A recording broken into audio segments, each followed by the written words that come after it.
हरे कृष्णा, जय श्री हरि, ओम नमः शिवाय। मैं हूँ वामिका और आप सभी का हमारे चैनल आध्यात्मिक सागर में बहुत बहुत स्वागत है। आप सभी का हमारे चैनल पर मार्गशीर्ष मास महात्म्य की संपूर्ण कथाओं को इतना प्यार से सुनने के लिए, उन्हें लाइक करने के लिए, कमेंट्स करने के लिए बहुत बहुत आभार। आशा करती हूँ कि आने वाले पौष मास में भी आप इसी तरह हमारी कथाओं को अपना प्यार अवश्य देंगे। आज सुनिए मार्गशीर्ष मास महात्म्य का अंतिम अध्याय 29 और 30। इससे पहले के अध्याय में आपने सुना था कि भगवान श्री कृष्ण ने नंद बाबा को समझाया कि आप ब्रज में जाइए, तो उन्होंने एक बार फिर से भगवान श्री कृष्ण को आग्रह किया कि एक बार आप चलिए तो सही। तब भगवान श्री कृष्ण ने कहा, तात कर्म फल भोग के अनुसार संयोग और उसी से वियोग भी होता है तथा उसी से क्षण मात्र में दर्शन भी प्राप्त हो जाता है। भला उस कर्म भोग को कौन मिटा सकता है? पिताजी उद्धव गमन आगमन का प्रयोजन बताएंगे, मैं उन्हें शीघ्र ही भेजता हूँ। इसके बाद आपको भी सब मालूम हो जाएगा। वे गोकुल में जाकर यशोदा, रोहिणी, गोपिकाओं, ग्वाल बालों और उन प्राण प्यारी राधिका को समझाएंगे। श्री कृष्ण यों कह ही रहे थे कि वहाँ वसुदेव, देवकी, बलदेव, उद्धव तथा अक्रूर शीघ्र ही आ पहुँचे। वसुदेव ने कहा, नंद जी आप तो बलवान, ज्ञानी, मेरे सद्बंधु और सखा हो, अतः मोह को त्याग दो और घर को प्रस्थान करो। यह श्री कृष्ण जैसे मेरा बालक है उसी तरह आपका भी है। मित्र, मथुरा नगरी गोकुल से दूर नहीं है, वह तो उसके दरवाजे के सामने है। अतः नंद जी सदा आनंद महोत्सव के अवसर पर आपको यह पुत्र देखने को मिलेगा। श्री देवकी ने कहा, नंद जी यह श्री कृष्ण जैसे हम दोनों का पुत्र है उसी तरह आपका भी है, यह निश्चित है। फिर किस लिए आपका शरीर शोक से मुरझाया हुआ दिख रहा है? श्री कृष्ण तो बलदेव के साथ आपके महल में 11 वर्षों तक सुख पूर्वक रह चुका है, तब आप थोड़े दिनों के वियोग से ही शोकग्रस्त कैसे हो जाएंगे? यदि ऐसी बात है तो कुछ दिनों तक मथुरा में ही इस पुत्र के साथ आप रहिए और उसके पूर्णिमा के चंद्रमा के समान कांतिमान मुख का अवलोकन कीजिए तथा अपना जन्म सफल कीजिए। तब श्री भगवान बोले, उद्धव तुम सुख पूर्वक गोकुल जाओ, भद्र तुम्हारा कल्याण होगा। तुम हर्ष पूर्वक गोकुल में जाकर मेरे द्वारा दिए गए शोक का विनाश करने वाले आध्यात्मिक ज्ञान से माता यशोदा, रोहिणी, ग्वाल बाल समूह, मेरी राधिका और गोपिकाओं को सांत्वना देना। श्री नारायण कहते हैं, नारद श्री कृष्ण की प्रेरणा से उद्धव हर्ष पूर्वक गणेश्वर को प्रणाम करके नारायण, शंभु, दुर्गा, लक्ष्मी और सरस्वती का स्मरण करते हुए मन ही मन गंगा और उस दिशा के स्वामी महेश्वर का ध्यान करके मंगल सूचक शकुनों को देखते हुए आगे बढ़े। उन्हें मार्ग में दुंदुभी और घंटा का शब्द, शंख ध्वनि, हरि नाम संकीर्तन और मंगल ध्वनि सुनाई पड़ी। इस प्रकार वे मार्ग में पति पुत्रवती साध्वी नारी, प्रज्वलित दीप माला, दर्पण, जल से परिपूर्ण घाट, दही, फल, दूर्वा, चांदी, सोना, मधु, श्वेत रंग के घोड़े, पताका, श्वेत पुष्प और चंदन आदि कल्याणमय वस्तुओं को देखते हुए वृंदावन नामक वन में जा पहुँचे। वहाँ उन्हें सामने ही भांडीर वट नामक वृक्ष दिख पड़ा, जिसका रंग लाल था और जो अविनाशी, कोमल, पुण्यदाता और अभीष्ट तीर्थ है। उसके बाद लाल रंग के गहनों से सजे हुए सुंदर वेशधारी बालकों को देखा। वे बाल कृष्ण का नाम ले लेकर शोकवश रो रहे थे। उन्हें आश्वासन देकर उद्धव आनंद पूर्वक नगर में प्रवेश करके कुछ दूर आगे गए। तब उन्हें वह नंद भवन दिखाई दिया जिसे विश्वकर्मा ने बनाया था। उसका निर्माण मणियों और रत्नों से हुआ था। उसमें मोती, माणिक्य और हीरे जड़े हुए थे। नाना प्रकार की चित्रकारी दरवाजे की शोभा बढ़ा रही थी। उसे देखकर उद्धव हर्ष पूर्वक उसके भीतर प्रविष्ट हुए और उसके आंगन में पहुंचकर तुरंत ही रथ से उतरकर धरती पर खड़े हो गए। उन्हें देखकर यशोदा जी और रोहिणी जी ने तुरंत ही उनका कुशल समाचार पूछा और आनंद मग्न होकर उन्हें आसन, जल, गौ और मधुपर्क अर्पित किया। इसके बाद वे पूछने लगी, उद्धव जी, नंद जी कहाँ हैं तथा बलराम और श्री कृष्ण कहाँ हैं? वह सब वृतांत ठीक ठीक बताओ।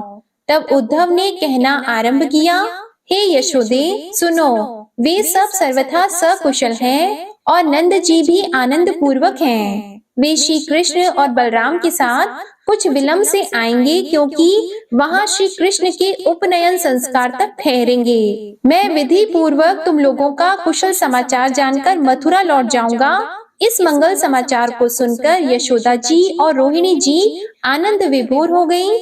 उन्होंने ब्राह्मण को बुलाकर रत्न, स्वर्ण और उत्तम वस्त्र प्रदान किए। फिर तरह तरह की सामग्रियों को दान किया। इसके बाद उद्धव यशोदा, रोहिणी, ग्वाल बालों, वृद्धों और सभी गोपियों को भली भांति आश्वासन देकर रास मंडल देखने के लिए गए। वहां उन्होंने रमणीय रास मंडल को देखा, जो चंद्र मंडल के समान गोलाकार और सैकड़ों केले के खंभों से सुशोभित था। उस समय रास मंडल की शोभा असंख्य गोपी तथा श्री कृष्ण ही आ गए। इस अनुमान से असंख्य गोपों को प्रतीक्षा करते देखा। फिर यमुना जी की प्रदक्षिणा करके उद्धव ने चंदन, चंपक, यूथिका केतकी, मौलसिरी, अशोक, कांचन, कर्णिका आदि वनों की प्रदक्षिणा की। फिर आनंद पूर्ण मन से नागेश्वर, लवंग, शाल, ताल, हिंताल, पनस, रसाल, मंदार आदि काननों को देखते हुए रमणीय कुंज वन के दर्शन करके अत्यंत मधुर रमणीय मधु कानन में प्रवेश किया। वहाँ की दिव्य विलक्षण शोभा को देखने के बाद वे अंतिम द्वार पर पहुँचे। सखियों ने उनका स्वागत करके उन्हें राधा के पास पहुँचा दिया। उद्धव ने आश्चर्यचकित कर देने वाली राधा को सामने देखा। वे चंद्रकला के समान सुंदर थीं। उनके नेत्र पूर्णतया खिले हुए कमल के समान थे। उन्होंने भूषणों का त्याग कर दिया था। केवल कानों में स्वर्ण के रंग बिरंगे कुंडल झिलमिला रहे थे। अत्यंत क्लेश के कारण उनका मुख लाल हो गया था। वे शोक से मूर्छित होकर भूमि पर पड़ी हुई सो रही थीं। उनकी चेष्टाएं शांत थीं। उन्होंने आहार का त्याग कर दिया था। उनके अधर और कंठ सूख गए थे। केवल कुछ कुछ सांसें चल रही थीं। उन्हें इस अवस्था में देखकर भक्त उद्धव के सर्वांग में रोमांच हो आया। वे भक्ति पूर्वक सिर झुकाकर उन्हें प्रणाम करते हुए बोले। उद्धव ने कहा, मैं श्री राधा के उन चरण कमलों की वंदना करता हूँ जो ब्रह्मा आदि देवताओं द्वारा वंदित है तथा जिनकी कीर्ति के कीर्तन से ही तीनों भुवन पवित्र हो जाते हैं। गोकुल में वास करने वाली राधिका को बारंबार नमस्कार। शत श्रृंग पर निवास करने वाली चंद्रवती को नमस्कार है, नमस्कार है। तुलसी वन तथा वृंदावन में बसने वाली को नमस्कार है, नमस्कार है। रास मंडल वासिनी रासेश्वरी को नमस्कार है। विरजा के तट पर वास करने वाली वृंदा को नमस्कार है। जो सबकी माता तथा सर्व शक्ति स्वरूपा है, उन्हें नमस्कार है। अग्नि में दाहिका शक्ति के रूप में विद्यमान रहने वाली देवी और भद्रा को पुनः पुनः नमस्कार है। जो पूर्णिमा के चंद्रमा में और शरतकालीन कमल में शोभा रूप से वर्तमान रहती है, उन शोभा को नमस्कार है। देवी जैसे दूध और उसकी धवलता में, गंध और भूमि में, जल और शीतलता में, शब्द और आकाश में तथा सूर्य और प्रकाश में कभी भेद नहीं है, वैसे ही लोक, वेद और पुराण में कहीं भी श्री राधा और माधव में भेद नहीं है। अतः हे कल्याणी, चेत करो, सती, मुझे उत्तर दो। यूं कहकर उद्धव वहां उनके चरणों में पुनः पुनः प्रणिपात करने लगे। जो मनुष्य भक्ति पूर्वक इस उद्धव कृत स्तोत्र का पाठ करता है, वह इस लोक में सुख भोग कर अंत में बैकुंठ में जाता है। उसे बंधु वियोग तथा अत्यंत भयंकर रोग और शोक नहीं होते।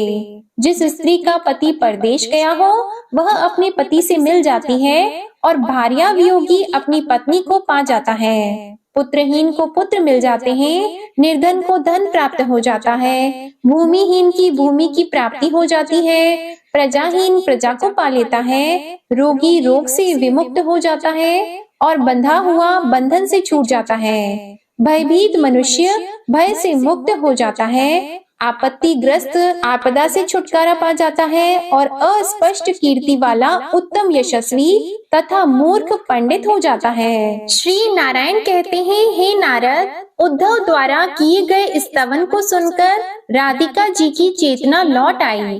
तब वे विषादग्रस्त होकर उद्धव को श्री कृष्ण के समान आकार वाला देखकर बोली।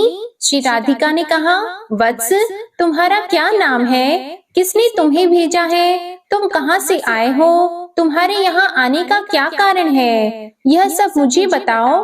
तुम्हारा सर्वांग श्री कृष्ण की आकृति से मिलता जुलता है, अतः मैं समझती हूँ कि तुम श्री कृष्ण के पार्षद हो। अब तुम बलदेव और श्री कृष्ण का कुशल समाचार वर्णन करो। साथ ही यह भी बताओ कि नंद जी किस कारण से वहीं ठहरे हुए हैं। क्या श्री कृष्ण इस रमणीय वृंदावन में फिर आएंगे? क्या मैं उनके पूर्णिमा के चंद्रमा के समान सुंदर मुख का पुनः दर्शन करूंगी तथा रास मंडल में उनके साथ पुनः क्रीड़ा करूंगी? क्या सखियों के साथ पुनः जल विहार हो सकेगा? और क्या श्री नंद नंदन के शरीर में पुनः चंदन लगा पाऊंगी? तब उद्धव बोले, सुमुखी, मैं क्षत्रिय हूँ, मेरा नाम उद्धव है। आपका शुभ समाचार जानने के लिए परमात्मा श्री कृष्ण ने मुझे भेजा है, इसलिए मैं आपके पास आया हूँ। मैं श्री हरि का पार्षद भी हूँ। इस समय श्री कृष्ण, बलदेव और नंद जी कुशल से हैं। श्री राधिका ने कहा, उद्धव, इस समय भी यमुना तट वही है, सुगंधित मलय पावन भी वही है, उनके केली कदम्बों का मूल भी वही है, उनका अभीष्ट पुण्यमय रमणीय वृंदावन भी विद्यमान है। वही पुंस कोकिलों की बोली, चंदन चर्चित शैया, चारों प्रकार के भोज्य पदार्थ, सुंदर मधुपान तथा दुरंत एवं दुखद पापात्मा मन्मथ भी वही मौजूद है। रास मंडल में वे रत्न प्रदीप अभी भी जलते हैं। उत्तम मणियों का बना हुआ रति मंदिर भी है ही। गोपांगनाओं का समूह भी विद्यमान है। पूर्णिमा का चंद्रमा भी सुशोभित हो रहा है और सुगंधित पुष्पों द्वारा रचित चंदन चर्चित शैया भी है। रति भोग के योग्य कर्पूर आदि से सुवासित पान का बीड़ा, सुगंधित मालती की मालाएं, श्वेत चंवर, दर्पण जिसमें मोती और मणि जड़े हुए हैं, ऐसे हीरे के मनोहर हार, अनेकों रमणीय उपकानन, सुंदर क्रीड़ा सरोवर, सुगंधित पुष्पों की वाटिका, कमलों की मनोहर पंक्ति आदि सभी वैभव विद्यमान है। परंतु मेरे प्राणनाथ कहाँ हैं? हाँ कृष्ण, हाँ रमानाथ, हाँ मेरे प्राण वल्लभ, तुम कहाँ हो? मुझ दासी से कौन सा अपराध हो गया है? हुआ ही होगा, क्योंकि यह दासी तो पग पग पर अपराध करने वाली है। इतना कहकर राधिका देवी पुनः मूर्छित हो गईं। तब उद्धव ने पुनः उन्हें चैतन्य कराया। उनकी उस दशा को देखकर क्षत्रिय श्रेष्ठ उद्धव को परम आश्चर्य हुआ। उस समय 7 सखियां लगातार श्री राधा पर श्वेत चंवर डुला रही थीं और असंख्य गोपियां विविध भांति से उनकी सेवा में व्यस्त थीं। उनको इस अवस्था में पहुंची हुई देखकर उद्धव डरे हुए की भांति पुनः विनय पूर्वक कानों को अमृत के समान लगने वाले परम प्रिय वचन बोले। उद्धव ने कहा, देवी, मैं समझ गया, आप देवांगनाओं की अधीश्वरी, परम कोमल, सिद्ध योगिनी, सर्वशक्ति स्वरूपा, मूल प्रकृति, ईश्वरी और गोलोक की सुंदरी हो। श्री दाम के शाप से आप भूतल पर अवतीर्ण हुई हो। देवी, आप श्री कृष्ण की प्राण प्रिया तथा उनके वक्ष स्थल पर निवास करने वाली हो। देवी, मैं हृदय को स्निग्ध करने वाली अभीष्ट शुभ वार्ता का वर्णन करता हूँ। आप उसे सखियों के साथ सुस्थिर मन से श्रवण करो।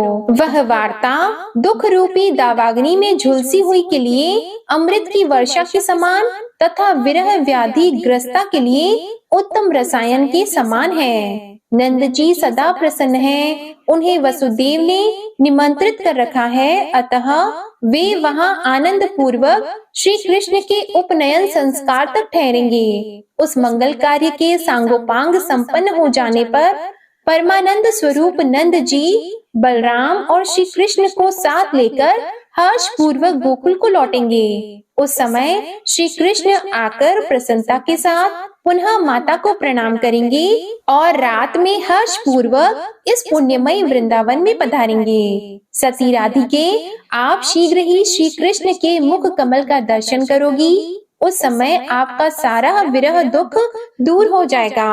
अतः माते, आप अपने मन को स्थिर करो और इस अत्यंत दारुण शोक को त्याग दो। पुनः प्रसन्नता पूर्वक अग्नि में तपाकर शुद्ध किए हुए रमणीय वस्त्र पहनकर अमूल्य रत्नों के बने हुए आभूषणों को धारण कर लो। मुने, इतना कहकर तथा ब्रह्मा आदि देवताओं द्वारा वंदित उनके चरण कमलों को प्रणाम करके उद्धव मौन हो गए।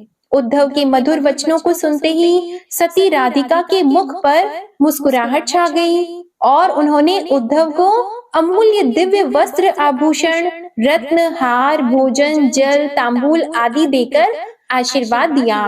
इसके बाद वे हर्ष पूर्वक रत्न सिंहासन पर विराजमान हर्षमग्न उद्धव जी की पूजा करके बोली।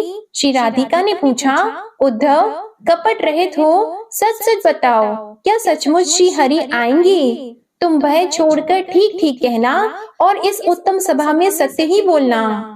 100 कुएं से एक बावली श्रेष्ठ होती है, 100 बावलियों से एक यज्ञ श्रेष्ठ है, 100 यज्ञों से एक पुत्र श्रेष्ठ है और 100 पुत्रों से बढ़कर सत्य होता है। सत्य से बढ़कर दूसरा धर्म नहीं है और झूठ से बढ़कर दूसरा पाप नहीं है। उद्धव ने कहा, सुंदरी, सचमुच ही श्री कृष्ण आएंगे और आप उनका दर्शन करोगी, यह भी सत्य है। उस समय श्री हरि के चंद्रमुख का अवलोकन करके निश्चय ही आपका संताप दूर हो जाएगा। महाभागी, आपका विरह ताप तो मेरे दर्शन से ही नष्ट हो गया। अब आप इस दुस्तर चिंता को छोड़ो और नाना प्रकार के भोग जनित सुख का उपभोग करो। मैं मथुरा जाकर श्री हरि को समझा बुझाकर यहाँ भेजूंगा, वे अन्य सभी कार्य पूर्ण करेंगे। माते, अब मुझे विदा दो, मैं श्री हरि के सन्निकट जाऊंगा और यह सारा वृतांत यथोचित रूप से उन्हें सुनाऊंगा। तब श्री राधिका जी बोली, वत्स, जब तुम परम मनोहर मथुरापुरी को जा रहे हो तो कुछ समय और ठहरो और स्थिरता पूर्वक मेरे पास बैठो। जरा मेरी कुछ दुख कहानी को सुनते जाओ बेटा। विरह ताप से कातर हुई मुझको तुम भूल न जाना।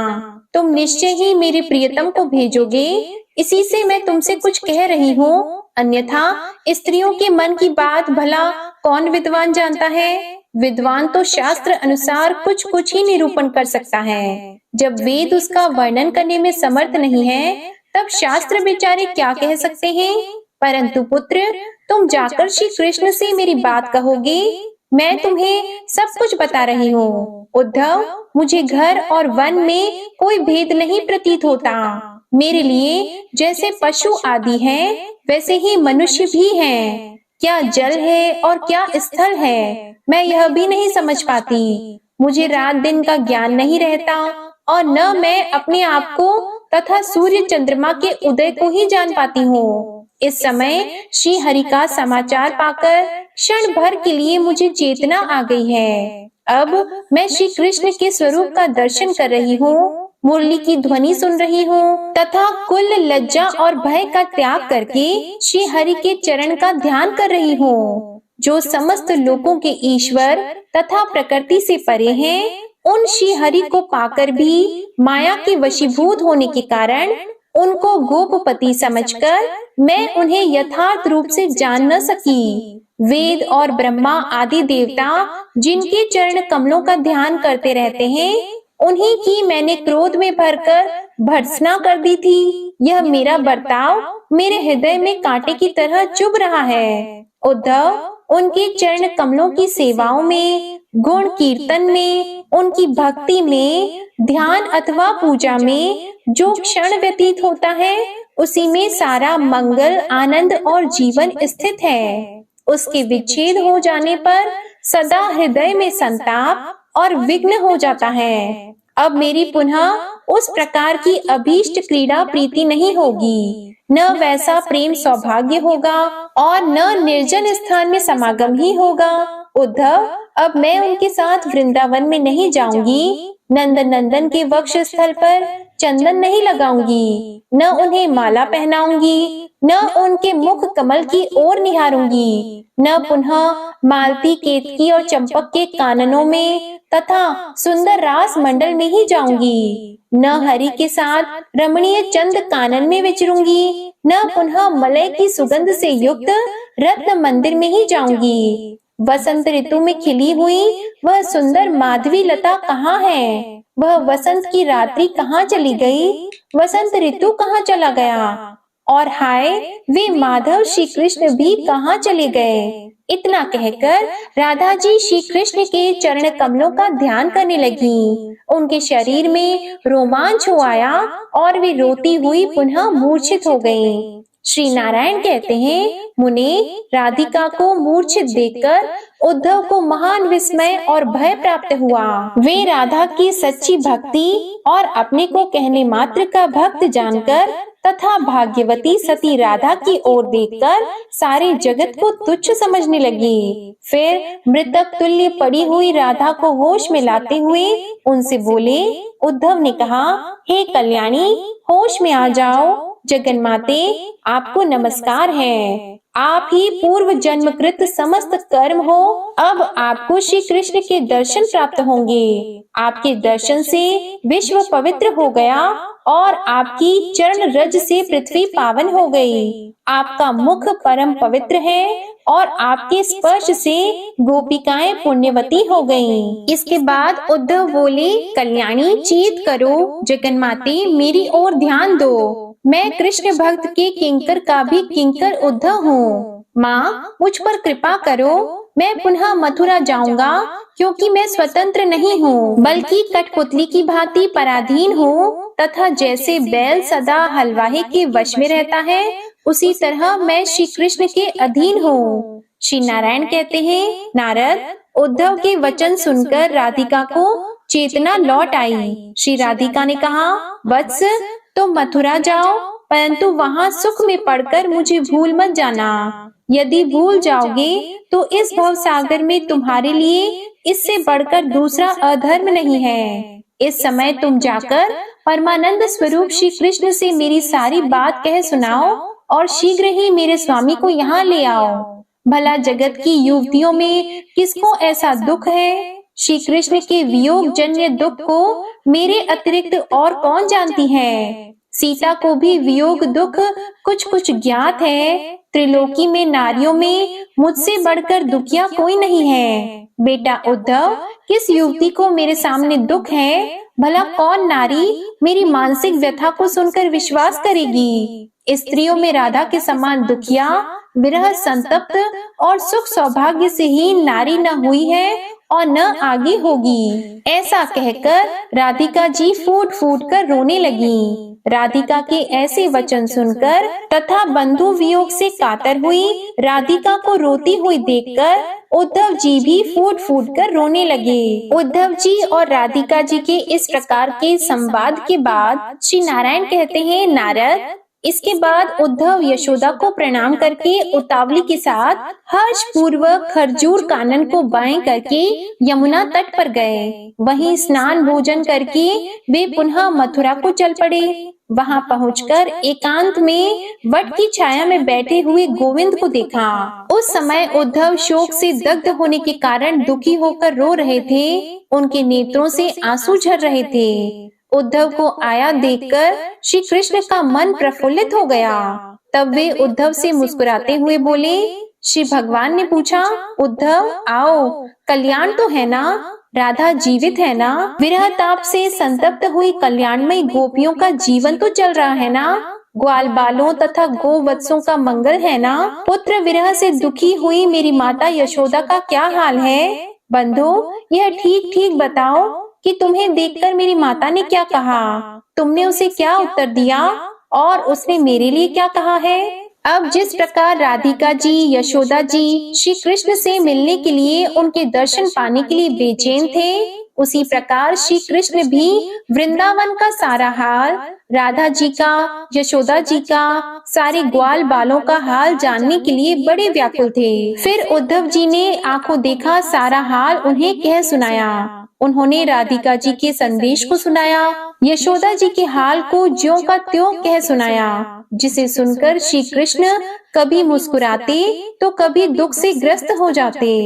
भगवान तो अवतरित ही होते हैं, अपने भक्तों के कष्ट को दूर करने के लिए, उनका कल्याण करने के लिए, और जिस उद्देश्य के लिए भगवान श्री कृष्ण का जन्म हुआ था, अब वे अपने उस उद्देश्य को पूरा करना चाहते थे, अपने कर्तव्य को पूरा करना चाहते थे। इसी कारण उनको मथुरा में कुछ समय लग गया। इसके बाद उनका उपनयन संस्कार हुआ, वहाँ विद्या प्राप्त की, और इसके बाद अपने सारे उद्देश्यों को पूरा करके वे बाद में वापस आ गए। श्री नारायण कहते हैं, नारद, इस प्रकार माधव ने यादवों, देवों, मुनियों तथा अन्य व्यक्तियों और देवियों के साथ गणेश पूजन का कार्य संपन्न किया। इसके बाद वे अपने एक अंश से रुक्मणी आदि देवियों के साथ रमणीय द्वारकापुरी को चल दिए, किंतु स्वयं साक्षात रूप से सिद्ध आश्रम में ही ठहर गए। वहाँ वे गोलोकवासी गोप सखाओं, नंद तथा माता यशोदा गोपी के साथ प्रेम पूर्वक वार्तालाप करके पुनः माता पिता, गोकुलवासी गोपों तथा बंधु वर्गों से नीति युक्त यथोचित वचन बोले। श्री भगवान ने कहा, पिताजी, अब अपने ब्रज को लौट जाओ। परम श्रेष्ठ यशस्विनी माता यशोदे, आप भी उत्तम गोकुल को जाओ और वहाँ आयु के शेष काल पर्यंत भोगों का उपभोग करो। इतना कहकर भगवान श्री कृष्ण माता पिता की आज्ञा लेकर राधिका के स्थान को चले गए तथा नंद जी गोकुल को प्रस्थान किए। वहाँ पहुंचकर श्री कृष्ण ने मुस्कुराती हुई सुंदरी राधा को देखा। उनकी तरुणता नित्य स्थिर रहने वाली थी, जिससे उनकी अवस्था केवल 12 वर्ष की थी। मोतियों का हार उनकी शोभा बढ़ा रहा था। वे रत्न निर्मित ऊंचे आसन पर विराजमान थी। उस समय मुस्कुराती हुई असंख्य गोपियां हाथों में बेत लिए उन्हें घेरे हुई थी। उधर प्राण वल्लभा राधा ने भी दूर से ही श्री कृष्ण को आते देखा। उनका परम सौंदर्यशाली सुंदर बालक वेश था। वे मंद मंद मुस्कुरा रहे थे। तब राधिका जी ने कहा, हे महाभाग, अब पुण्यमय वृंदावन में स्थित रास मंडल को चलिए। वहाँ मैं आपके साथ जल में तथा स्थल पर क्रीड़ा करूंगी। पुनः मलय पर्वत और सुंदर मणि मंदिर को चलूंगी। इनके अतिरिक्त जो दूसरे रहस्यमय स्थान हैं, जिन्हें मैंने जन्म से लेकर आज तक सुना ही नहीं है, उन स्थानों में भी आपके साथ चलूंगी। ऐसी मेरी उत्कृष्ट इच्छा है। यों परस्पर वार्तालाप करते ही वह मंगलमय रात्रि व्यतीत हो गई। सुबह की बेला आ पहुंची तथा सती राधा ने माधव को छोड़ना नहीं चाहा। तब श्री कृष्ण ने युक्ति पूर्वक प्रेम भरे वचनों से राधा को समझाया और इसके बाद शरतकालीन कमल के से विशाल नेत्रों वाले श्री हरि प्रातः कृत्य समाप्त करके राधा तथा गोपियों के साथ एक ऐसे रथ पर सवार हुए जो गोलोक से आया था। वह मनोहर तथा मन के समान वेगशाली रथ 1 योजन लंबा चौड़ा था। उसमें सहस्त्रों पहिए लगे थे। बहुमूल्य मणियों के बने हुए 300 करोड़ चमकीले ग्रहों से वह सुशोभित था। 3 करोड़ मणि स्तंभों तथा रत्नों की झालरों से उसकी विशेष शोभा हो रही थी। वह नाना प्रकार की विचित्र चित्रकारियों, श्वेत चवर और दर्पणों, अनेकों शैयाओं से सुशोभित था और उसे 1000 घोड़े खींच रहे थे। उस रथ से भगवान पुनः वृंदावन में गए। वहां पहुंचकर उन्होंने रात्रि के समय जल स्थल पर विहार किया और राधिका को वहां के सभी पदार्थों का इस रूप में दिखाया मानो सभी नवीन प्रकट हुए हों। पुनः सुंदर श्रृंगार करके वनों और उपवनों में, सुरसन, महेंद्र और नंदन वन में, सुमेरु की चोटी तथा रमणीय गंध मादन पर्वत पर, प्रत्येक समुद्र पर तथा मनोहर द्वीप में, रुचिर चंद्र सरोवर पर और मुनियों के आश्रमों के आसपास उन्होंने राधा जी के साथ विहार किया। फिर गोप और गोप समूह से व्याप्त गोकुल में आए। वहाँ भांडीर वट को देखकर वे पुण्यमय वृंदावन में गए। श्री कृष्ण का आगमन सुनकर नंद जी, यशोदा जी और बूढ़े गोप तथा गोपियां की आकुलता जाती रही और उनके नेत्रों में हर्ष के आंसू छलक आए। मार्गशीर्ष मास महात्म्य की कथाएं यहीं समाप्त होती हैं। इसी तरह अन्य कथाओं को भी आप हमारे चैनल पर सुनते रहिएगा। इसके बाद पौष मास महात्म्य की कथाओं को भी आप अपना प्रेम अवश्य दीजिएगा। आइए अब सुनिए श्री कृष्ण चालीसा पाठ। बंशी शोभित कर मधुर, नील जलद तन श्याम, अरुण अधर जनुबिंब फल, नयन कमल अभिराम। पूर्ण इंद्र अरविंद मुख, पीतांबर शुभ साज, जय मनमोहन मदन छवि, कृष्ण चंद्र महाराज।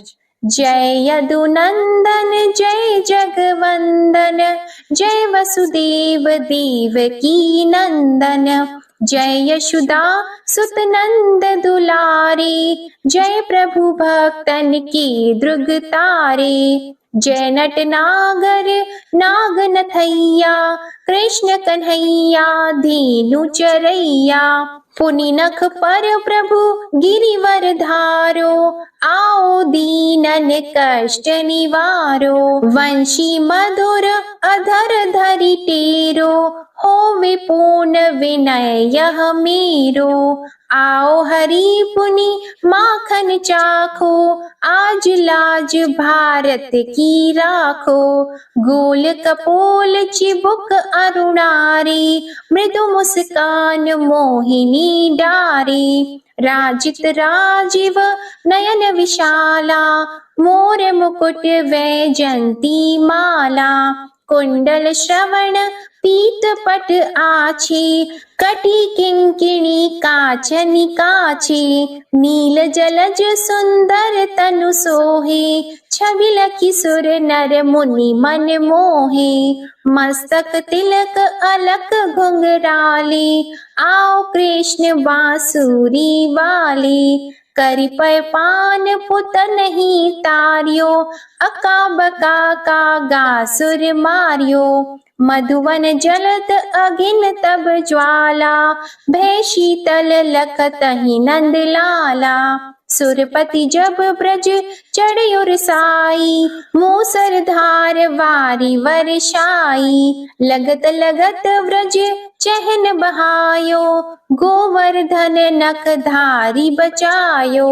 लखी यशोदा मन भ्रम अधिकाई, मुख मंद 14 भुवन दिखाई।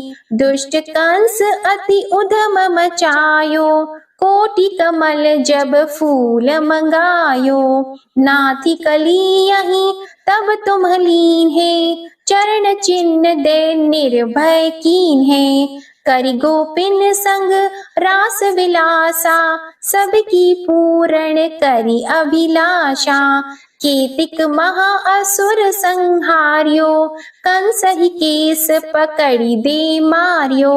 मात पिता की बंदी छुड़ाई, उग्रसेन कह राज दिलाई। महिषी मृतक छहो सुत लायो, मातु देव की शोक मिटायो। भौमासुर मुर दैत्य सहारी, लाए 68 सहस कुमारी। देवी मही तृण चीर सहारा, जरा सिंधु राक्षस कहि मारा। असुर बकासुर आदिक मारियो, भक्तन के तब कष्ट निवार्यो। दीन सुदामा की दुख टारियो, तंदुल 3 मूठ मुख डारियो। श्री कृष्ण चालीसा समाप्त होती है। प्रेम से बोलिए भगवान श्री कृष्ण की जय। आपको आज की कथा पसंद आए तो वीडियो को लाइक करिएगा, शेयर करिएगा, कमेंट में भगवान श्री कृष्ण की जय लिखिएगा और चैनल को भी सब्सक्राइब करिएगा। इसी के साथ आप हमारे चैनल पर अघन पूर्णिमा की व्रत कथा और श्री सत्यनारायण भगवान की व्रत कथा भी जरूर सुनिएगा। जय श्री राधे कृष्णा।